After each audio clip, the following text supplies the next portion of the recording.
సాయిరెడ్డి బయటకు వచ్చి నా కారులో ఎక్కి జగన్ గారిని నీచంగా తిట్టాడు. నీచంగా, మామూలుగా కాదు. ఏం శ్రీధర్ నన్ను పోటీ పెట్టాడు, మద్రాసులో ఉండే నా ఇళ్ళు అమ్మిచ్చాడు, వైకాపా ఎమ్మెల్యేలకు డబ్బులు ఇప్పించాడు, అయినా పనిగాల నువ్వు వెంకయ్యనాయుడు గారితో మాట్లాడి పోటీ లేకుండా చేశావు, నిజంగా అభినందించాల్సింది పోయి అంత అవసరం అంటాడు. ఏంది మనిషి అని స్వయంగా విజయసాయి రెడ్డి గారే నాతో జగన్ గారి గురించి కూతురు మాట్లాడు, జగన్ గారు నీచంగా మాట్లాడు.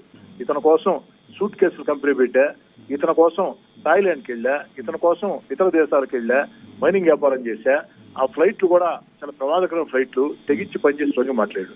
కాదనుకుంటే విజయసాయి రెడ్డి గారిని కాణిపాకం వినాయక స్వామి ప్రమాణానికి రమ్మని చెప్పండి, నేను వస్తా, నేను ప్రమాణం చేస్తా.